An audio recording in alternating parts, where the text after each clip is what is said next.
The giant metal doors of the Galactic Council chamber hissed shut behind the human delegation. Admiral John Reed walked stiffly, still unaccustomed to the slightly higher gravity on the space station. Next to him, Dr. Lisa Parker kept her eyes forward, ignoring the whispers from the alien representatives lining the walkway. "They're actually going to ask," one delegate muttered in what they thought was an untranslatable dialect. "Primitive species, primitive thinking," another replied with a sound like grinding stones, their version of laughter. The human delegation reached the speaking platform. Above them loomed the Council of Five, the oldest and most advanced species in the known galaxy. Their forms varied wildly: the crystalline structure of the luminar, the gaseous swirl of the ethereals, the plant-like verdant, the silicon-based obsidian, and the liquid-encased meridans. High Chancellor Xerix of the luminar leaned forward, light refracting through his crystalline body. "Humans of Earth, you have requested an audience regarding Helios 9. State your purpose." Admiral Reed cleared his throat. "Honorable Council, humanity requests permission to attempt terraforming operations on Helios 9. The chamber erupted. Delegates shouted in dozens of languages, while others produced sounds of disbelief or amusement. The High Chancellor raised a crystalline appendage, and silence fell instantly. "You are aware," the Chancellor said slowly, "that Helios 9 has been designated a prohibited development zone after the failure of 3 advanced civilizations to terraform it." Dr. Parker stepped forward. "We are aware, Chancellor. We've studied the records you shared with us. The atmosphere is highly toxic," stated the Obsidian representative, her voice rumbling like stones. "The gravity fluctuates unpredictably. Radiation levels are lethal to most life forms." "The last attempt," added the verdant, his leafy structure rustling, "cost the Eryxians an entire fleet and over 2,000 lives." The Aetherian representative swirled angrily. "It cannot be done. The science is clear. Even our combined technologies cannot stabilize that death trap." Admiral Reed nodded respectfully. "We understand the risks, Council. We still wish to try." "With what?" The Meridan's voice bubbled through her liquid housing. "Your species only achieved space travel 3 centuries ago. What could you possibly bring to this problem that we haven't already tried?" Dr. Parker activated her data pad. "We propose a different approach, using modified Earth extremophiles as the foundation." The display showed microscopic organisms. These life forms survive in our planet's most hostile environments: volcanic vents, acid lakes, radioactive zones. We believe they can be adapted to Helios 9's conditions. The Council members exchanged glances. The luminar's crystalline surface flickered with light patterns, their form of private communication. "Your species' overconfidence is remarkable," the Chancellor finally said. "You've been part of the galactic community for barely 50 years, yet you believe you can solve a problem that has stumped civilizations with 50,000 years of advanced science." Admiral Reed stood straight. "Not because we're smarter, Chancellor. Because we're different. Sometimes fresh eyes see new paths, or walk blindly into disaster," muttered the Obsidian. The Council conferred again through light patterns, vibrations, and chemical signals invisible to human senses. The chamber remained tense with silence. Finally, Chancellor Xerix spoke. "Very well. The Council grants Earth permission to attempt terraforming operations on Helios 9. Admiral Reed blinked in surprise. "Thank you, Chancellor. We'll begin preparations immediately." "Do not thank us yet, human." The Luminar's voice grew colder. "We grant this permission knowing you will either recognize the impossibility of the task and withdraw, or fail spectacularly. Either outcome will teach your species a needed lesson in humility." The Meridan bubbled. "We recommend you send unmanned probes first. The conditions are worse than your data suggests." "We'll send people," Admiral Reed replied firmly. "Led by Captain Thomas Walker and Dr. Anna Foster. Our best." "Then you send them to their deaths," the verdant rustled sadly. "But the choice is yours." As the human delegation departed, The alien whispers follow them. How long until they give up? They won't even survive the first landing. Poor creatures, so clever in some ways, so blind in others. Admiral Reed glanced at Dr. Parker. They both smiled slightly. They have no idea what humans can do when told something's impossible, Parker whispered. That's our greatest advantage, Reed replied. They never see us coming. The ship Defiance dropped out of hyperspace with a shudder. On the bridge, Captain Thomas Walker gripped his command chair as the vessel stabilized. Through the main viewport, Helios 9 loomed, a swirling mass of toxic ochre clouds and angry red storms. That doesn't look friendly, muttered Ben Morris, the ship's pilot. Dr. Anna Foster studied her readings with a frown. The atmospheric composition is even worse than the Council data suggested. Sulfuric acid concentrations are twice what we expected. Gravity readings are all over the place, added Jack Miller, the navigation officer. I'm detecting shifts between 0.8 and 1.4 Earth standard, sometimes changing within minutes. Captain Walker moved to the science station. Any good news, Dr. Foster? She looked up, her eyes tired but determined. The planet's core is active. That gives us something to work with. Active is an understatement, said Miller. It's like the planet can't decide if it wants to tear itself apart or collapse inward. Walker nodded, which is why 3 advanced species gave up. But we're not them. He turned to the communications station. Officer Diaz informed the crew to prepare for atmospheric entry. Full environmental protocols. Sir, Diaz hesitated. I'm picking up a transmission from orbit. It's a Council observation vessel. Walker's jaw tightened. They didn't waste any time coming to watch us fail. Their ship is massive, Morris whistled. Makes us look like a toy. Let them watch, Walker said. Diaz acknowledged their presence but offered nothing more. Foster gathered her tablets. I'll get my team ready. The descent to Helios 9 tested both ship and crew. The Defiance bucked and shuddered through atmospheric layers that seemed intent on destroying it. Acid rain pounded the hull. Gravity fluctuations sent loose items flying across compartments. Warning alarms blared constantly. Hull integrity at 82%, called Morris. Temperature shield holding, but they're draining our power reserves fast. Walker remained outwardly calm. Stay on course. Sir, Miller's voice was tense. I'm detecting a massive gravity surge coming. It's off the charts. Walker hit the ship-wide comm. All hands, brace for impact. The Defiance lurched violently as the gravity wave hit. Crew members were thrown against harnesses. A support beam tore loose in the engineering section, injuring 2 technicians. The lights flickered and died, replaced by emergency red glow. Main power down, reported Morris, switching to backups. Walker turned to Foster. Doctor, we need a landing site now. Foster pointed to a relatively flat area on the scanner. There, it's in a gravity shadow of that mountain range. Might offer some protection. Landing the damaged ship took every bit of Morris's skill. They touched down with a bone-jarring impact that mercifully left the vessel intact, though listing slightly to one side. Walker ordered damage control teams deployed while Foster led her science team to set up their equipment in the ship's cargo bay. Outside, Helios 9 howled with toxic winds that clawed at the hull. In the observation lounge, Walker found Foster staring out at the hellish landscape through reinforced windows. Jagged rock formations jutted from acidic sludge under an alien sky that never stopped roiling. Having second thoughts? He asked quietly. She shook her head, just thinking about what the Council said. That we're doomed. Technical Chief Rivera says the ship can be repaired. 2 weeks, maybe 3. That's not what I meant. Foster turned to him. I've analyzed the Council's previous attempts. They approached this using massive terraforming engines, trying to force the planet to change all at once. Walker leaned against the window frame. And you have a different idea. We start small. Those extremophile bacteria we brought.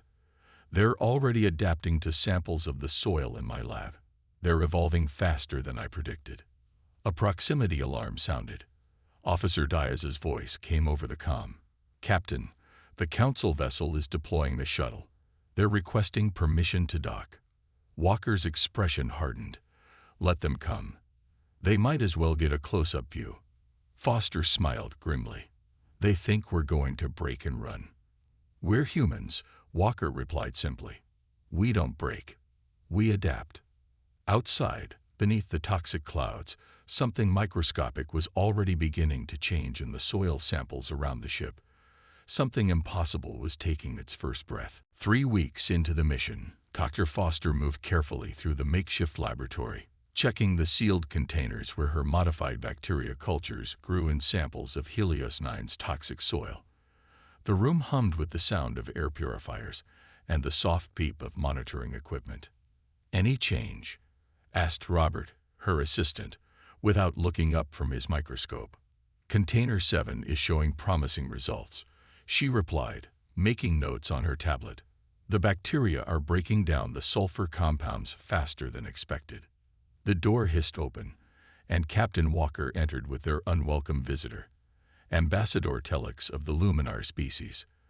The crystalline alien's body refracted light in patterns that seemed to express skepticism. As I was explaining, Ambassador, Walker continued a previous conversation.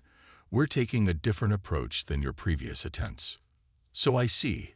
Telix's translated voice sounded artificial and flat. Primitive biological agents rather than advanced terraforming technology. Like trying to move a mountain with a spoon. Dr. Foster straightened.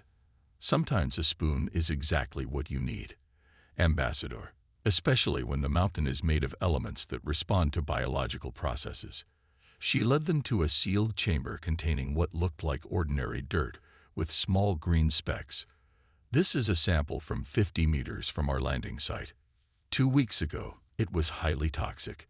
Now it has reduced acidity levels by 28%. Telix leaned closer, light pulsing through his crystalline form. Temporary chemical reactions. The planet will revert. Not with these. Foster pressed a button, and a magnified image appeared on the wall screen showing microscopic organisms. These bacteria don't just change the soil temporarily. They reproduce in it. Each generation adapts better to the environment. Fascinating but futile, Telix replied. The atmosphere remains lethal. The gravity fluctuations continue. My species spent decades attempting to stabilize this world. Walker smiled tightly. We've been here 3 weeks. An alarm blared suddenly. Chief Engineer Rivera's voice came over the comm. Captain, we've got a problem with the main power core. Gravity fluctuation just knocked out our stabilizers. I need to handle this, Walker said to Telix. Dr. Foster will continue your tour. After Walker left, Foster led Telix to another section of the lab where seedlings grew in containers of the treated soil. These are earth plants genetically modified to. A violent shudder ran through the ship, throwing them both against the wall. Equipment crashed to the floor. Warning lights flashed as emergency power kicked in. What's happening? Demanded Telix. Gravity surge, Foster replied, helping the alien up. Stronger than usual. Her tablet chimed with an incoming message. She read it, her face paling. The surge damaged the atmospheric processors.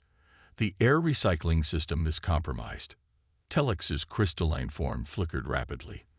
The luminar equivalent of agitation. Your mission ends now, Doctor. Even your stubbornness cannot overcome basic physics. I will arrange immediate evacuation on our vessel. Foster's reply was cut off by the lab door sliding open.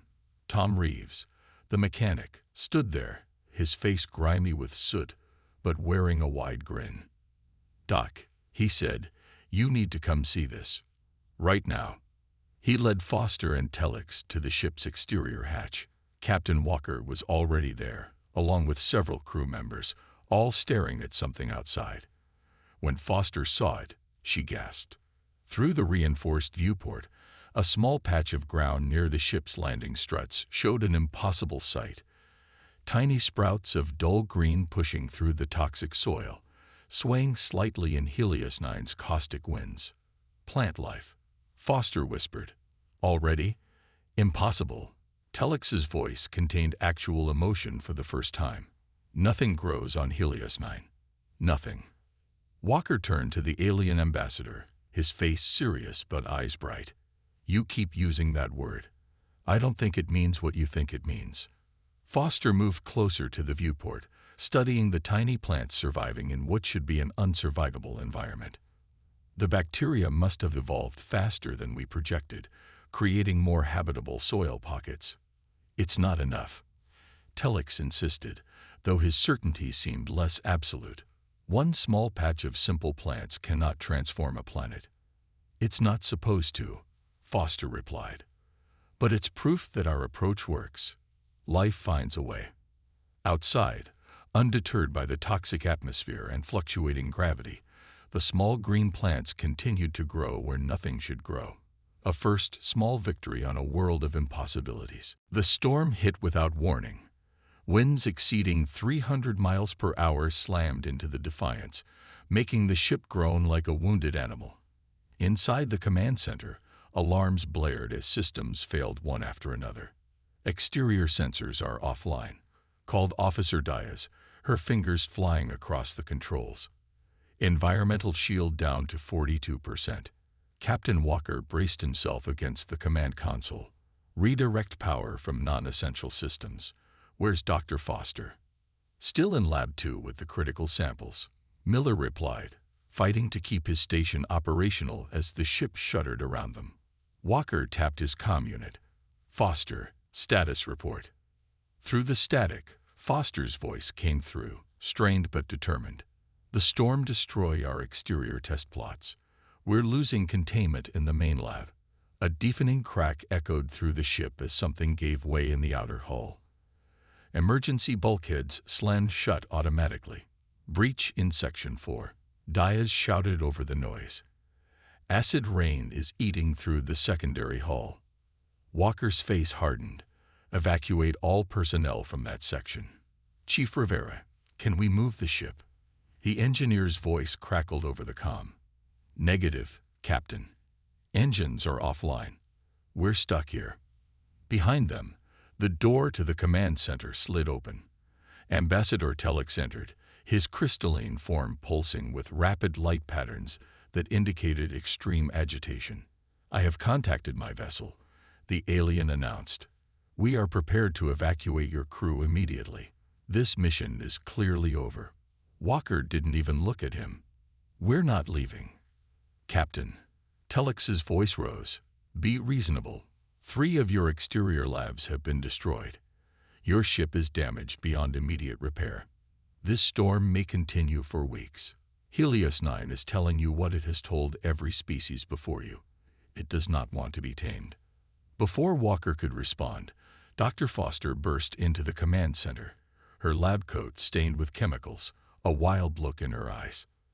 I need access to the main computer, she said breathlessly, pushing past Telex toward the central console. Doctor, this is hardly the time for. Telex began. Shut up. Foster cut him off, fingers already working the controls. Captain, I need to show you something. Walker moved to her side. Make it quick, Doctor. We're fighting for our survival here. She pulled up data from the ship's few remaining external sensors, showing atmospheric readings from the storm. Look at these patterns. The frequency of the lightning, the chemical composition of the rain. It's changing. Walker frowned. Changing how? The acidity is decreasing, Foster explained, highlighting sections of data. And there are organic compounds in the rain that weren't there before. Captain, our bacteria have spread farther than we thought. They'd gotten into the atmosphere somehow. Telex moved closer, light pulses slowing as he studied the data. That's not possible. The bacteria couldn't survive the upper atmosphere's radiation levels. They've adapted, Foster replied simply. Faster than we projected. They're not just surviving. They're thriving, multiplying, changing the very chemistry of the storm. A particularly violent tremor shook the ship, throwing them all against the consoles. "Gravity surge incoming," Miller shouted. "Biggest one yet." Walker grabbed Foster's arm. "What does this mean for us, Doctor? Can we use it?" Her eyes lit up. "More than that. Captain, I think the storm is actually helping spread our modified organisms across the planet. What looks like disaster might be our greatest opportunity." Telex's crystalline body dimmed slightly, the equivalent of a shocked expression. "You cannot be serious. This storm is trying to kill you. Or it's the planet's first immune response to our intervention," Foster countered. "Either way, we need to ride it out." Walker thought for a moment, then turned to his crew. "Divert all remaining power to the shields and life support. We're staying." "Captain Walker," Telex's voice took on an almost pleading quality, "I have witnessed 3 species fail on this world. Don't let yours be the 4th. Walker met the alien's gaze steadily. "The difference is, Ambassador, they tried to defeat this planet. We're trying to work with it." Outside, the storm raged on, but within its howling fury, microscopic life forms spread across Helios 9, beginning a transformation that the most advanced species in the galaxy had deemed impossible. The storm raged for 13 days. When it finally subsided, the Defiant stood battered but intact, like a boxer who had somehow survived 15 rounds against a superior opponent. The crew emerged cautiously to assess the damage and found something unexpected waiting for them. "Captain, you need to see this," called Miller over the comm. Walker made his way through corridors still being repaired, stepping around engineers working on damaged systems. He reached the main airlock where Miller and Dr. Foster stood staring at a display showing exterior camera feeds. "What am I looking at?" Walker asked, then stopped short as he processed the image. Beyond the immediate blast zone created by their landing engines, a thin layer of greenish-brown growth covered the ground, stretching toward the horizon. It wasn't uniform. Patches of bare toxic soil still showed through, but it was unmistakably spreading. "That's impossible," Walker whispered, unconsciously echoing the Council's favorite phrase. Foster smiled tiredly. Her face was drawn from days without proper sleep, but her eyes shone with excitement. "The bacteria survived the storm and spread farther than we could have deployed them manually. And look here." She pointed to readings on a separate screen. "Atmospheric toxicity is down 12% globally. It's still lethal, but it's changing." "The Council ship is returning to orbit," Miller reported. "They're requesting permission to send down a research team." Walker nodded.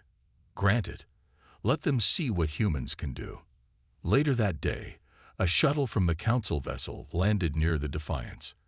A delegation emerged wearing full environmental suits, 2 Luminar, including Ambassador Telex, a Verdant, and an Obsidian. The meeting took place in the ship's conference room. The aliens sat stiffly, their body language, even across species, showing clear discomfort at being proven wrong. "Your progress is noted," began the Verdant representative, his translator making his voice sound like rustling leaves. "Though we maintain it is temporary." Dr. Foster displayed her latest data. "The modified bacteria have exceeded all projections. They're reproducing exponentially and evolving to better process the soil toxins. And gravity fluctuations have decreased by 4% planet-wide," added Rivera, who had joined the meeting. "We believe the redistribution of mass as the bacteria change soil density is having a stabilizing effect." The Obsidian, who had been silent until now, spoke in a deep, rumbling voice. "The Galactic Council is reconsidering its assessment of Helios 9. Walker leaned forward. "Meaning?" "Meaning," Telex interjected, "that your primitive approach has yielded unexpected results. The Council wishes to study your methods." Foster laughed quietly. "You want our help now." "We offer collaboration," the Verdant corrected, sounding offended. "Our advanced technology combined with your unorthodox biological approach." A tense silence filled the room. Walker exchanged glances with Foster, who gave a small nod. "We're willing to collaborate," Walker said finally. but as equals. This remains a human mission. The aliens conferred briefly in their own languages before Telex responded. Agreed. We will begin by sharing our previous terraform data, including failed approaches. As the meeting concluded, Ambassador Telex lingered behind.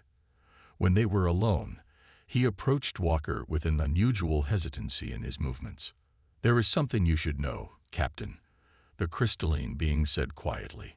"The Council did not send us merely to observe. We were sent to document your failure as a warning to other species who might attempt what we deemed impossible." Walker's expression remained neutral. "And now?" "Now," Telex's form pulsed with complex light patterns, "I find myself reassessing many things. My species prides itself on knowledge accumulated over thousands of years. Yet your people, barely out of your planetary cradle, approached this problem in ways we never considered." "Sometimes," Walker replied, "being told something's impossible is the best motivation to prove otherwise." Outside the ship, the transformation continued. In soil that had been barren for millennia, microorganisms multiplied by the trillions, rewriting the very chemistry of a world that had defied the galaxy's oldest civilizations. The impossible was happening one cell at a time. "Your request has been denied," the holographic image of High Chancellor Xerix declared, his crystalline form refracting light in patterns that conveyed absolute authority. Captain Walker stood straight before the communication screen in the Defiance's newly repaired command center. Behind him, Dr. Foster and Ambassador Telex waited tensely. "With all due respect, Chancellor," Walker replied evenly, "our progress on Helios 9 has exceeded all expectations. We need just 90 more days to establish permanent atmospheric processors." The Luminar leader's form flickered with what might have been irritation. "The Council has reviewed your data, Captain. While your initial progress was unexpected, our models predict planetary destabilization within 40 days. The radiation spikes from the core are growing worse." "Our models show differently," Foster interjected, stepping forward. "The bacterial transformation is accelerating. We've already recorded oxygen levels of 5% in some areas." "Insignificant," dismissed another council member, the gaseous ethereal representative. "And the gravity fluctuations, while temporarily stabilized, will resume with greater intensity as the core approaches its active cycle." Walker clenched his jaw. "We're requesting 30 days. Just 30. The council members conferred among themselves in their private communication methods. Finally, the Chancellor spoke. 20 days, Captain. Not 1 hour more. Then you will evacuate, regardless of results. This is our final word." The communication ended abruptly. Walker turned to his team, his expression grim but determined. 20 days it is. The next 16 days passed in a blur of frantic activity. Human crew and council scientists worked side by side, sometimes arguing heatedly, sometimes achieving breakthroughs that neither could have managed alone. In a hardened bunker 2 miles from the ship, Rivera and his engineering team worked with Obsidian technicians to build atmospheric processors that could withstand Helios 9's punishing conditions. They combined Obsidian crystalline technology with human adaptability, creating machines unlike anything either species had designed before. Meanwhile, Foster's team deployed the 9th generation of modified bacteria across a test zone of 50 square miles. These new organisms didn't just survive in the toxic soil. They thrived on it, transforming poisons into nutrients at an astonishing rate. On the 17th day, Walker stood with Telex at the edge of the test zone. Before them stretched a landscape that would have been impossible 3 months earlier. Patches of dull purple vegetation interrupted by strange crystalline formations, where bacteria had transmuted toxic compounds into mineral structures. "It's still ugly as hell," Walker remarked, "but it's alive." Telex's form pulsed with light. "My species would find it quite beautiful, actually." Their moment of appreciation was interrupted by Rivera's urgent voice over the comm. "Captain, we've got a problem. A big one." At the monitoring station, Rivera pointed to seismic readings. "Core activity is spiking. The gravity fluctuations are returning, just like the Council predicted, but sooner and more intense. Foster studied the data with growing alarm. At this rate, we'll see planet-wide gravitational storms within 3 days. Everything we've built will be destroyed. And us with it, if we're still here, added Miller grimly. Walker turned to Telex. How quickly can your ship evacuate our personnel? The Luminar seemed to hesitate. Captain, there might be another option. All eyes turned to him. My species attempted to stabilize Helios 9's core during our terraform effort. We failed because our technology couldn't withstand the pressure and heat. But your engineers have shown remarkable ingenuity in adapting our designs. Foster's eyes widened. You're suggesting we try to stabilize the core directly. That's suicide. It was for us. Telex agreed, but perhaps not for humans.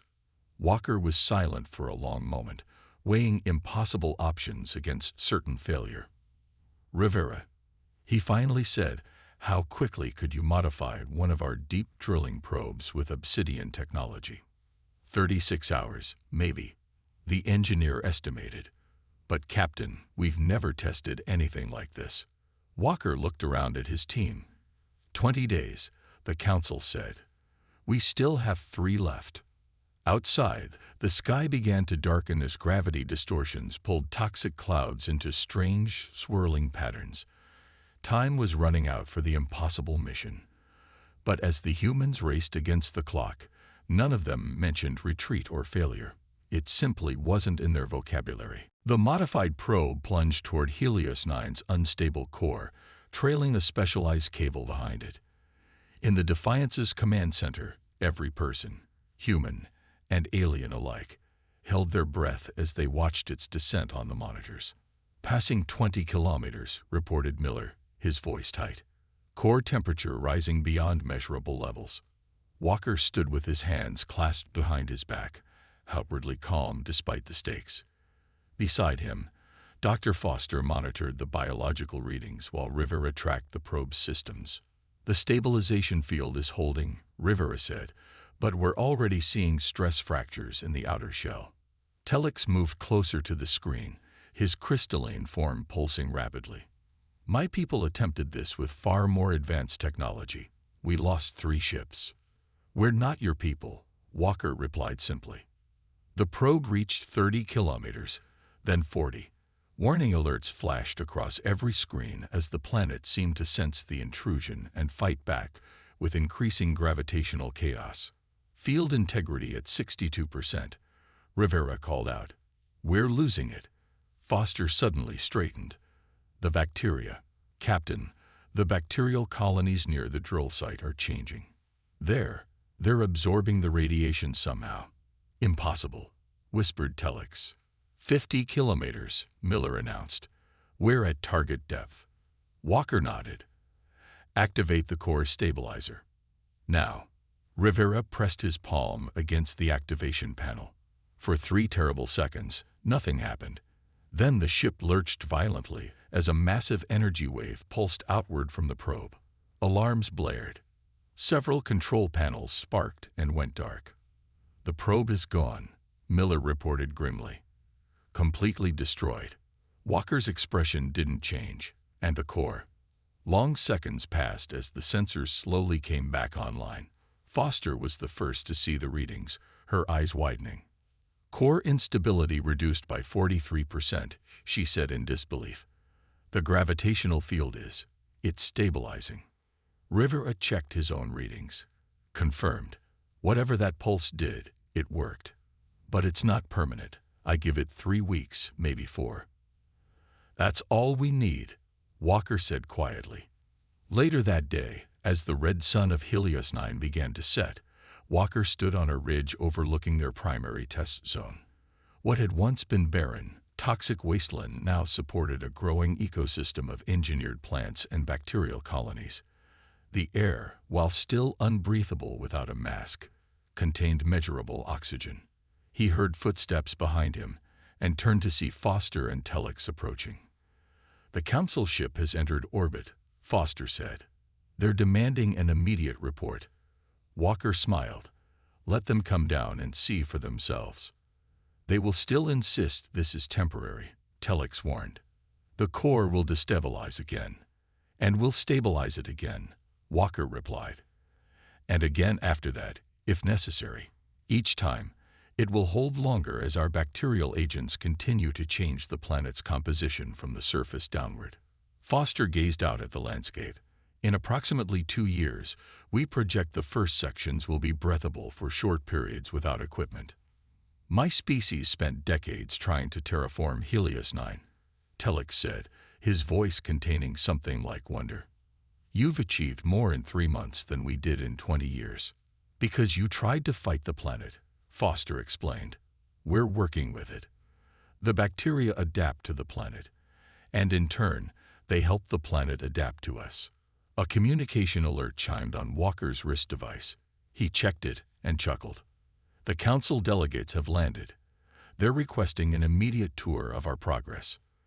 What will you tell them? Asked Telex. Walker looked out over the transformed landscape once more. The setting sun cast long shadows across the terrain, highlighting the impossible, a world coming back to life that 3 advanced civilizations had failed to change. I'll tell them what humans have been saying throughout our history, Walker replied, turning toward the distant shape of a council shuttle landing near their base. They claimed it couldn't be done. Humans made it happen. Behind them, a strange purple flower, the first of its kind in the galaxy, opened its petals to the stars of an alien sky on a world that was impossible no more.